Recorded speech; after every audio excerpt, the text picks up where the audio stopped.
noite, meus irmãos. Graça e paz. Eu vi uma mensagem aqui no chat, a nossa irmã Rejane pedindo oração por um sobrinho que sofreu um grave acidente, está internado nesse momento. Eu gostaria de orarmos pela vida dele. Se você também tem algum pedido nessa área da saúde, tá? Vamos orar nesse momento pela vida dele e a sua também, ou de algum familiar. Ó Deus, nós pedimos pela vida do sobrinho da nossa irmã Rejane. Não sabemos o que aconteceu, mas rogamos que o Senhor, na tua misericórdia, esteja cuidando ali dele, da sua família, e esteja, Senhor, trazendo melhoras para ele. Esteja, Senhor, consolando também todos os familiares. É a nossa oração. E também os nossos irmãos que estão também com dificuldades, com enfermidades, que o Senhor esteja cuidando da vida deles, trazendo a cura, se for assim a tua vontade. Ó Deus, nós colocamos a vida dos nossos irmãos, de todas as pessoas que conhecemos com enfermidades nesse momento. É a oração que fazemos em nome de Jesus. Amém. Eu notei vocês um pouco acanhados quando o Rafael pediu para se cumprimentarem, até comentei com o William. Depois, no final do culto, eu espero abraços mais calorosos. Ontem a gente estava aqui com os adolescentes e teve uma hora que a gente estava cantando uma música, eles estavam tão cabisbaixos, tão para baixo.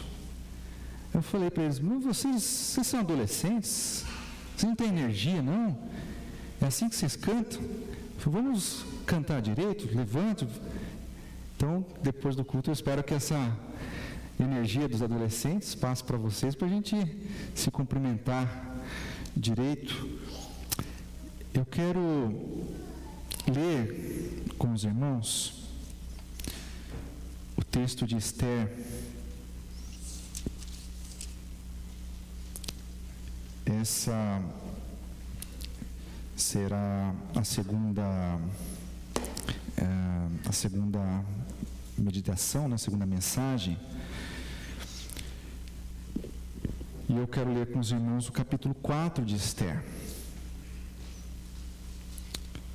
Um abraço aos nossos irmãos que estão aqui online. E eu agradeço imensamente à igreja, mais uma vez, pela confiança de trazer a palavra do Senhor. Um abraço também ao nosso pastor, pelo convite. Esther, capítulo 4. Vamos ler o capítulo inteiro. Quando Mardoqueu soube de tudo o que havia acontecido, rasgou suas roupas, vestiu-se de pano de saco, cobriu-se de cinzas e saiu pela cidade chorando alto e amargamente. Foi até a porta do palácio, mas ninguém que estivesse usando roupas de luto tinha permissão para entrar. Quando a notícia do decreto chegou a todas as províncias, houve grande pranto entre os judeus. Jejuaram, choraram e lamentaram, e muitos se deitaram em pano de saco e em cinzas. Quando as criadas de Esther e os eunucos vieram e lhe contaram sobre Mardoqueu, ela ficou muito angustiada. Enviou-lhe roupas para vestir em lugar do pano de saco, mas ele não aceitou. Então Esther mandou chamar Hataque, um dos eunucos do rei, que havia sido nomeado para servi-la. Ordenou que ele fosse até Mardoqueu e descobrisse o que o perturbava e por que ele estava de luto. Hataque foi até Mardoqueu na praça da cidade, em frente à porta do palácio. Mardoqueu lhe contou tudo e lhe informou a quantidade exata de prata que Amã havia prometido pagar ao tesouro real pela destruição dos judeus. Mardoqueu entregou a Hataque uma cópia do decreto publicado em Susã, que ordenava o extermínio de todos os judeus. pediu a Rataque que mostrasse o decreto a Ester e lhe explicasse a situação. Também pediu a Rataque que a orientasse a ir falar com o rei para implorar por misericórdia e interceder em favor de seu povo. Rataque voltou a Ester com o recado de Mardoqueu. Então Ester mandou Rataque dizer a Mardoqueu: todos os oficiais do rei e até mesmo o povo das províncias sabem que qualquer pessoa que se apresenta diante do rei no pátio interno sem ter sido convidada está condenada a morrer, a menos que o rei lhe estenda seu cetro de ouro. Além do mais, há 30 dias o rei não me chama à sua presença. E o recado de Ester foi transmitido a Mardoqueu. Mardoqueu enviou esta resposta a Ester: não pense que por estar no palácio você escapará quando todos os outros judeus forem mortos. Se ficar calada num momento como este, alívio e livramento virão de outra parte para os judeus, mas você e seus parentes morrerão. Quem sabe não foi justamente para uma ocasião como esta que você chegou à posição de rainha? Então Ester enviou esta resposta a Mardoqueu: vá, reúna todos os judeus de Suzã e jejuem por mim. Não comam nem bebam durante 3 dias e 3 noites. Minhas criadas e eu faremos o mesmo. Depois irei à presença do rei, mesmo que seja contra a lei. Se eu tiver de morrer, morrerei. Mardoqueu foi e fez tudo conforme as instruções de Ester. Mais uma vez, feche seus olhos, vamos orar. Senhor, que a Tua palavra fale aos nossos corações. Que o Teu Espírito me use na oração que fazemos em nome de Jesus. Amém.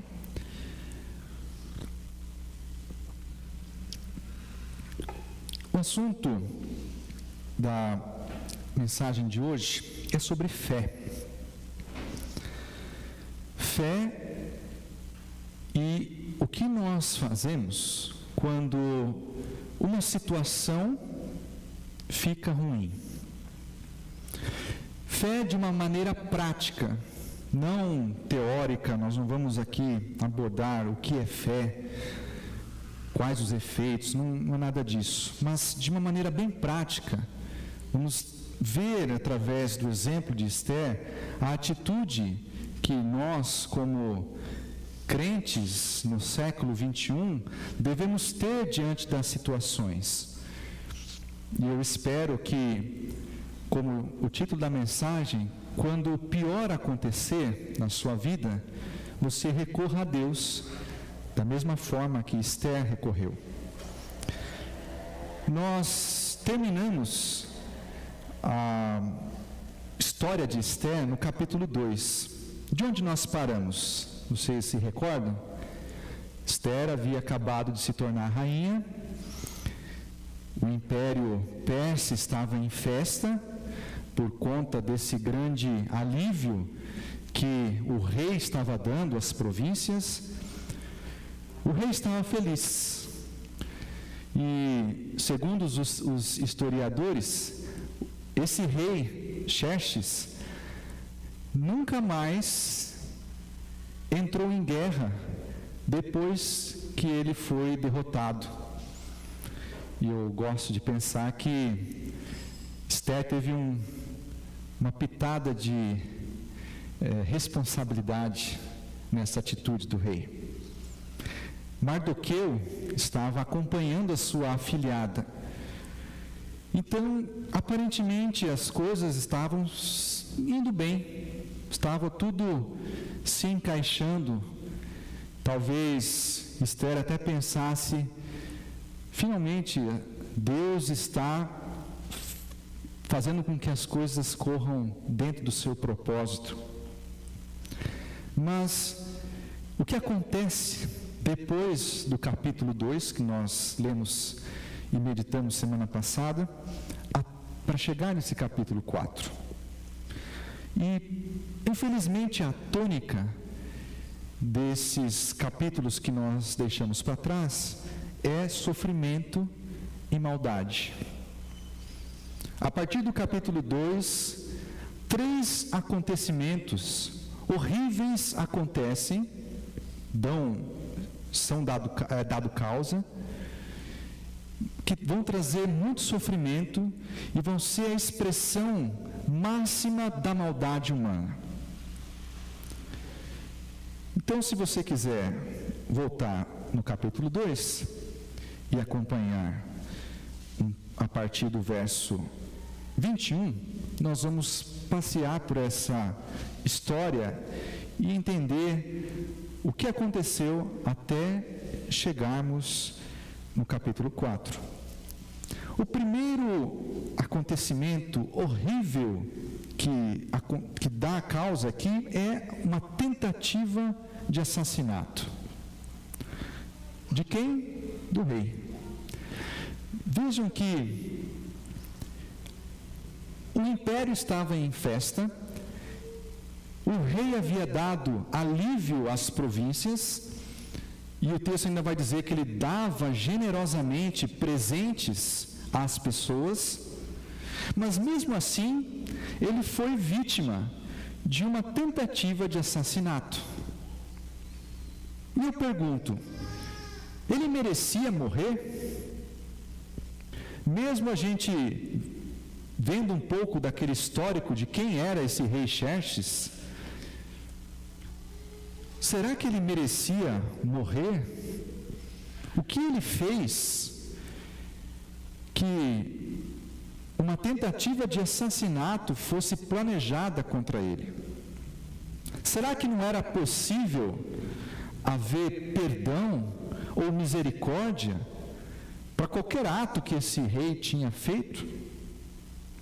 Isso me faz pensar em quantas pessoas nós, às vezes, não matamos na nossa mente por aquilo que elas fazem, ofensas que elas nos fazem contra nós, planos para nos passar para trás no trabalho, e nós, na nossa mentalidade humana, às vezes, matamos essas pessoas com os nossos pensamentos, as nossas conversas, nossas atitudes. Mas Mardoqueu salva o rei.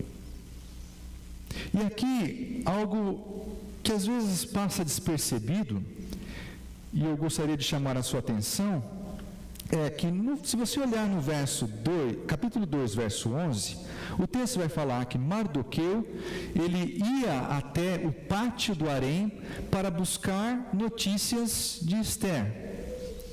Se você for para o final, no versículo 21, o texto vai dizer que Mardoqueu estava à porta do palácio do rei. Vejam que é uma mudança de localidade. E aqui, muitas vezes, Deus nos muda de algum lugar para outro, e às vezes nós não sabemos, não entendemos o porquê, mas Deus tem os seus propósitos. Mardoqueu, ao mudar de lugar, ir para a porta do palácio do rei, descobriu essa conspiração contra o rei e salvou a vida dele. Vejam que coisa boa, né? Apesar dessa tentativa de assassinato, foi desfeita. Agora, Mardoqueu salvou o rei. O texto vai dizer que eles ficaram sabendo que o responsável por isso foi Mardoqueu. E foi anotado, inclusive, nos anais das histórias dos reis da Pérsia. Então, ficou registrado oficialmente que Mardoqueu foi o grande herói do rei. Ele foi recompensado. Vejam o versículo 1 do capítulo 3. Algum tempo depois, o rei Xerxes promoveu Amã, filho de Amedata o Agagita, e lhe deu posição de autoridade sobre todos os nobres do império. Ué, mas não foi Mardoqueu que salvou o rei? Mas quem foi engrandecido foi Amã. Que injustiça, não? Esse é o segundo acontecimento horrível. E isso, meus irmãos, me faz pensar também que este mundo é um lugar de muitas injustiças. Quantas vezes nós não trabalhamos bem no trabalho, fazemos o nosso serviço direito, somos produtivos, ajudamos a chefia, mas quem é promovido é o puxa-saco. Isso é injusto, não é? Infelizmente é assim que o mundo funciona. Nós somos vítimas da injustiça todos os dias, todas as semanas, todos os meses. E qual é a nossa atitude?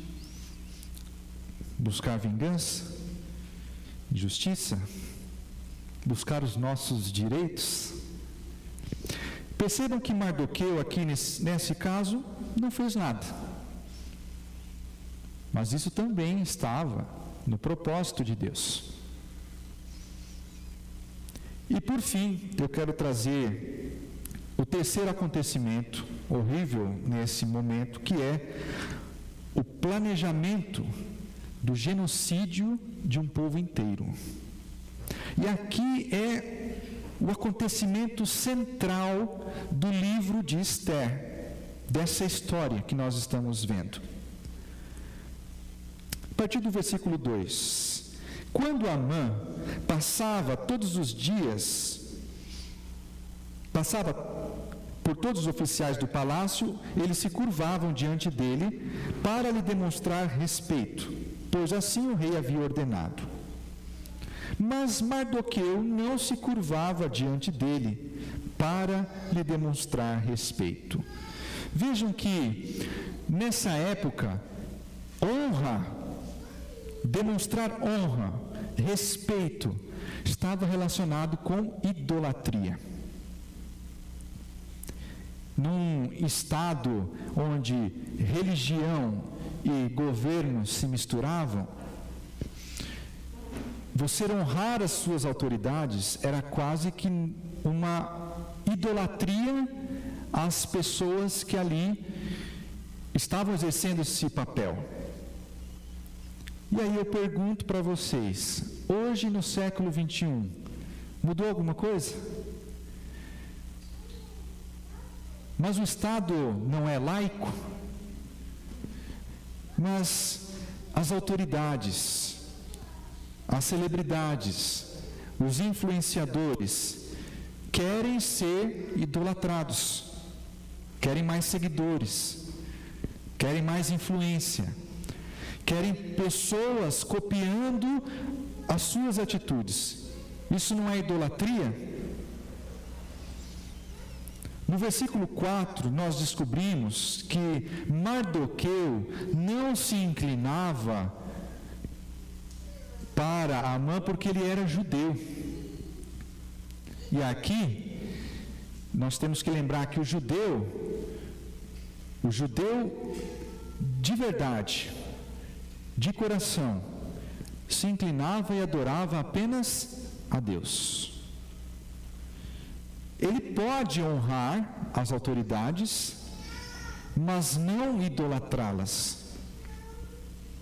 E aqui, nós cristãos precisamos lembrar que, por mais que a cultura das pessoas, das autoridades, seja de que nós prestemos culto a elas, quase que as idolatremos, nós não participamos disso, porque nós adoramos e servimos apenas a Deus. E como Amã se ofendeu, as pessoas também vão se ofender.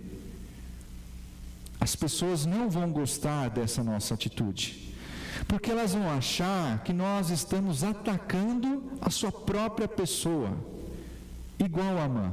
Amã, quando não foi reverenciado por Mardoqueu, ele se sentiu atacado e criou um ódio dentro de si tão grande por Mardoqueu que ele precisava se vingar, precisava acabar com ele. Mas, somado a isso tudo, esse ódio que ele vinha colocando dentro de si, nós precisamos pegar um pouco dos antecedentes de Amã. O texto vai falar para nós que Amã era o agagita. E essa informação é muito importante, porque ela vai nos falar do passado de Amã. Agagita está relacionado com um rei muito famoso do povo amalequita chamado Agag. Se você voltar lá em 1 Samuel 15:2, Deus vai falar para Samuel instruir Saul para destruir esse povo, os amalequitas. Os amalequitas foram um povo que existia perto de Israel, que quando Israel saiu do Egito, eles atacaram o povo de Israel, atacaram o povo de Deus. E o povo amalequita era um povo parente de Israel, eles eram descendentes de Esaú. Então, deveriam ter demonstrado misericórdia e compaixão com um povo irmão, mas preferiram atacá-los. E aí, quando Saul era rei, Deus manda Saul atacar o povo e acabar com todo mundo. Mas o texto de Samuel vai falar que Saul manteve vivo o rei Agag. E aí Samuel tem que ele mesmo matar o rei. Isso, meus irmãos, acho que mostra, quando Deus manda fazermos alguma coisa, Ele tem um propósito para isso, e nós temos que cumprir. Porque o descendente desse rei está planejando exterminar com o povo de Deus. Talvez os descendentes foram passando de geração em geração esse ódio pelo povo de Deus, esse ódio pelos judeus. E Amã aprendeu a odiar o povo judeu. E aí, ao ser confrontado com Mardoqueu, ele lembra do que esse povo fez para ele. Não, agora eu vou exterminar esse povo de uma vez por todas. Amã tinha a motivação. Além de ter o ódio por Mardoqueu, ele também era antissemita. Queria exterminar com o povo judeu. E aqui ele encontra os meios. Ele elabora um esquema de meias verdades, onde ele não conta a sua real motivação para o rei, e ainda desperta a ambição do rei, prometendo dar para ele 350 toneladas de prata. Você já imaginou quanto que dá isso? 350 toneladas de prata. Vocês sabiam que na época do Império Persa, esse era a quantidade de tributo que a região da Síria, que envolve Síria, Judéia, davam para o Império Persa? Esse era o valor dos tributos que essa região dava para o Império Persa. E Amã falou: olha, rei, se você mandar matar esse povo, eu prometo que eu vou dar a quantidade de tributo anual de uma região do Império Persa. E aí o rei abre o olho e fala: opa, uma chance de duplicar os meus tributos. Ele convence o rei, e o rei então assina um decreto mandando exterminar esse povo. Vejam que Amã nem sequer fala para o rei qual é o povo. Ele diz: existe um povo no império, quase como dizendo, tem um povinho por aí, que é diferente, que se separa das pessoas, que adora um Deus diferente, e esse povo não merece viver. Vamos matar todos eles, pegamos os bens deles, apropriamos os bens deles, e eu ainda vou dar 350 toneladas de prata para o senhor, seu rei. E o rei é convencido. Então, é nesse contexto que nós chegamos no capítulo 4. Esse capítulo que nós lemos.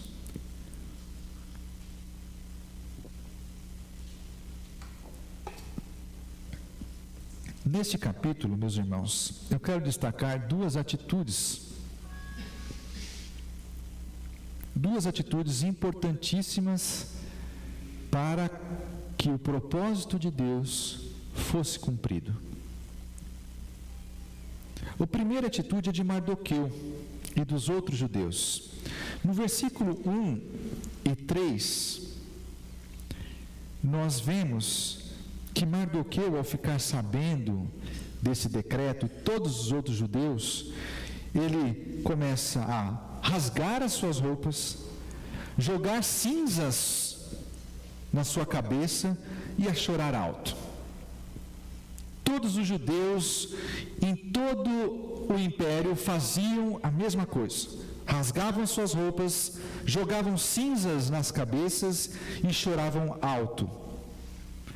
Meus irmãos, essa é a característica dos funerais. Os judeus só faziam isso nos funerais. Vejam a aflição desse povo. Eles não viam esperança, não viam forma de escapar. Já estavam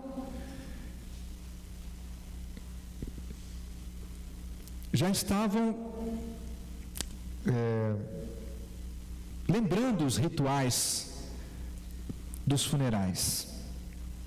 E o pior é que isso não iria acontecer amanhã, depois de amanhã, na semana seguinte. Eles teriam que aguardar 1 ano para que esse dia horrível chegasse. Você já imaginou se alguém chegasse para você e dissesse: olha, daqui a 1 ano você vai morrer, eu vou te matar? Você já imaginou o terror psicológico na sua cabeça, de ficar dia após dia, você cada vez se aproximando de uma data que você sabe que algo ruim vai acontecer? Mas Mardoqueu toma essa atitude de jogar cinzas, rasgar as suas roupas, se vestir de pano de saco, não para chamar a atenção do rei, porque ele não consegue entrar no palácio, mas ele consegue chamar a atenção da rainha.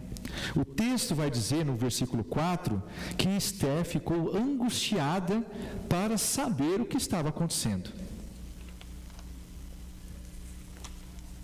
Às vezes, eu imagino que ela vivia no palácio, mas não tinha todas as informações, porque ela não sabe do que está acontecendo. Mardoqueu precisa chamar a atenção dela. E se Mardoqueu não tivesse chamado a atenção? Já pararam para pensar? Mas tudo isso é o propósito de Deus sendo feito. Mardoqueu, então, quando Esther manda o seu criado para obter as informações, viu? O que aconteceu? Por que você está assim? Por que você está de luto? Mardoqueu então explica o que aconteceu, fala inclusive da quantidade exata de prata que Amã daria para o rei, mostra o decreto, leva o decreto lá para Esther. e orienta Esther a procurar o rei e clamar por misericórdia.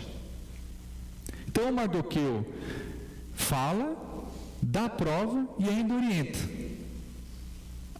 Bom, né? Quando as pessoas chegam assim para nós, tem um problema, está aqui a prova e a solução é essa. Geralmente as pessoas chegam, tem esse problema, agora você resolva aí. E aqui eu quero destacar a outra atitude, a atitude de Esther. Meus irmãos, Esther tem uma atitude fantástica. E essa atitude se revela em 3 reações que ela tem. A atitude de Esther prova que ela é uma mulher de fé, uma mulher de caráter, uma mulher de coragem e uma mulher de atitude. A primeira reação de Esther é medo. Veja comigo o versículo 10 e 11. Esther mandou dizer a Mardoqueu: todos os oficiais do rei e até mesmo o povo das províncias sabem que qualquer pessoa que se apresenta diante do rei no pátio interno sem ter sido convidada está condenada a morrer. A primeira reação de Esther é ter medo, porque existia uma lei que proibia você entrar na presença do rei sem ser chamado, e ela não era convocada pelo rei há mais de 30 dias. Há mais de 30 dias ela não ficava com o marido. Viu, esposa? Mais de 30 dias sem ver o marido. Ela talvez pensasse que ela havia perdido o afeto dele. Há mais de 30 dias, mesmo sendo um rei de um império gigantesco como o Império Persa, mas ele não fica comigo há mais de 30 dias, talvez ele não me ame mais. Talvez eu perdi o afeto dele. Se eu fico um dia sem mandar uma mensagem para minha esposa dizendo que eu a amo, ela já fica... Viu, o que aconteceu? Por que você não mandou mensagem? Agora imagina 30 dias. Não vou ficar 30 dias, tá? Fique tranquilo. Meus irmãos, é normal ter medo. É normal ficarmos com temor. A atitude de fé não é a ausência do medo, mas é a confiança na ação de Deus. Lá em Marcos 5:36, Jesus, quando está caminhando para curar a filha de Jairo, os fariseus encontram eles no meio do caminho e falam: Jairo, tua filha já morreu, deixa o mestre, para que incomodar ele? Mas Jesus vira para ele e diz: Jairo, não temas, crê somente. E o interessante é que no original, a palavra que está aqui, temor, ela está no passivo, na voz passiva. E se você lembrar comigo das aulas de português na escola, a voz passiva é quando você é o objeto da ação. Por exemplo, a voz ativa de medo seria: eu tenho medo. A voz passiva é: eu sou dominado pelo medo. Então Jesus está dizendo para Jairo: Jairo, não fique dominado pelo medo. Você pode ter medo, mas não deixe que o medo o domine. Creia em mim. Essa é a reação de Esther. Ela tem medo, mas ela não é dominada pelo medo. A resposta de Mardoqueu à fala de Esther é: Esther, você está preocupada de entrar na presença do rei e morrer, né? Pois bem, se você não entrar, você não vai morrer agora, mas o decreto, ele vai alcançar você. Você pode não morrer agora, mas você vai morrer depois. Você não está acima do decreto. Mardoqueu fala: Deus vai dar livramento. Se você não falar nada, Deus vai trazer o livramento de outro lugar. Porque eu confio em Deus. Deus vai trazer o livramento. Nós somos o povo dele. E aqui Mardoqueu dá a última pincelada. Mas será que não foi para essa ocasião que você virou rainha? Será que não foi a providência de Deus que trouxe você para atuar nessa situação? E aí, a segunda reação de Esther é uma reação de fé. Nos versículos 15 e 16, nós vemos que Esther diz para Mardoqueu: então, vamos fazer um jejum. Fale para todos os judeus da cidade começarem esse jejum comigo, 3 dias de jejum. E o jejum para o judeu era algo muito importante, porque era uma prática de espiritualidade. O jejum era um momento em que o judeu deixava de comer, deixava de beber, e isso é jejum, hein? É não comer, não beber. Não é parar de comer chocolate. Oi? Meia sola? Parar de assistir Netflix. Jejum é não comer e não beber, mas para buscar a Deus. Porque quando a gente vai fazer exame médico, às vezes a gente fica de jejum, né? Também. Mas aqui o jejum ele está relacionado com oração. É a busca de Deus, a busca do favor divino. É uma demonstração de que a comida não é tão importante quanto a presença de Deus, o favor de Deus. Então vejam que a pessoa de fé não é aquela que tem medo, mas quando as coisas apertam, quando as coisas ficam ruins, ela busca em Deus a ajuda para superar o medo. Foi assim com Esther. Lá em Mateus 26, 41, Jesus disse aos seus discípulos, quando estava no jardim do Getsemane: vigiem e orem, para não entrarem em tentação. O espírito está pronto, mas a carne é fraca. E a carne aqui, a mentalidade humana, ela está o tempo todo nos impulsionando a não confiarmos em Deus. E olha lá, aconteceu isso. Será que eles não estão tramando contra você no trabalho? E olha lá, o fulano não te cumprimentou direito. Talvez ele esteja de mal de você. E aí nós somos dominados pela insegurança, pelo medo, quando Jesus está dizendo para nós: vigie e ore.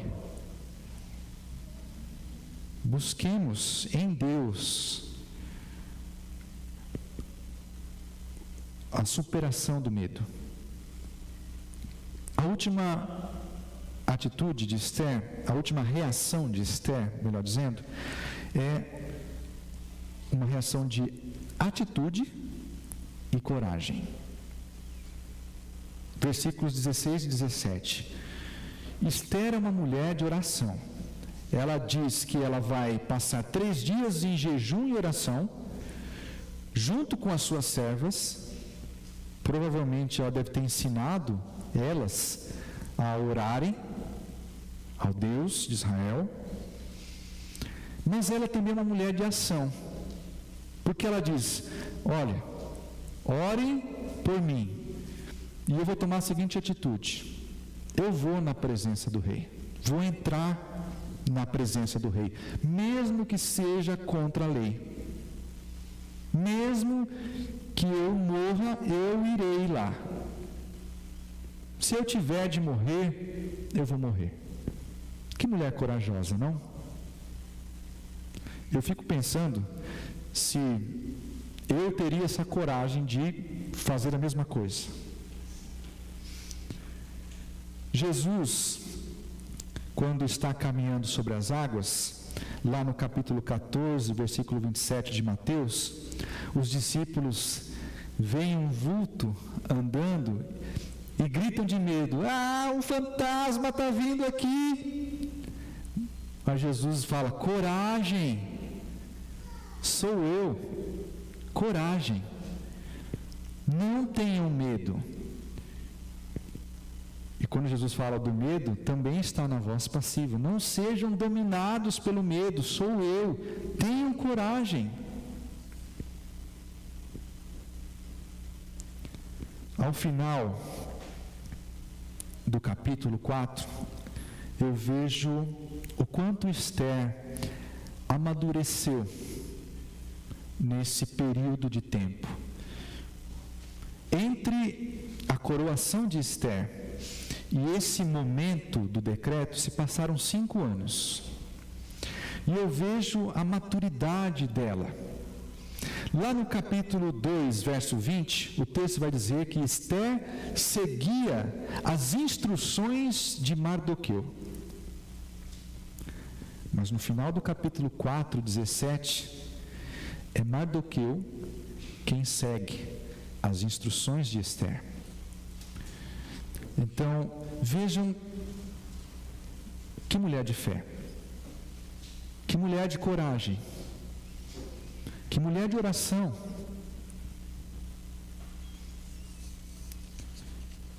Eu termino esta meditação lembrando as 3 reações de Esther.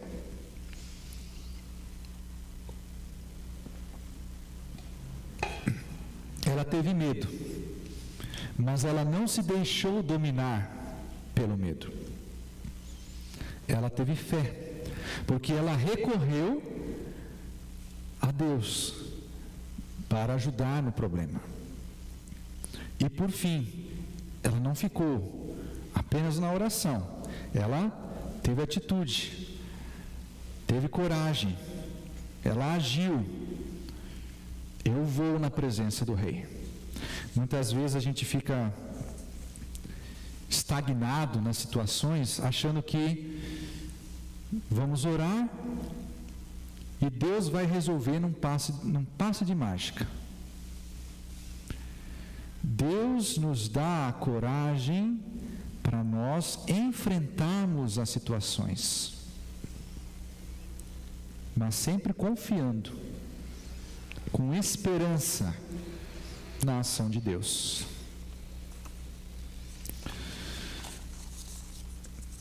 Nós passamos por muitas lutas, não é verdade? Às vezes desertos, mas esta música que nós vamos cantar vai nos dizer que nós entregamos os nossos temores ao Senhor, porque nós podemos confiar nele. E eu quero que você lembre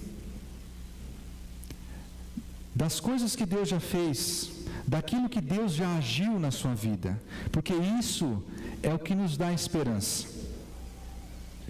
Deus está sempre conosco e Ele é um Deus de amor. Vamos cantar.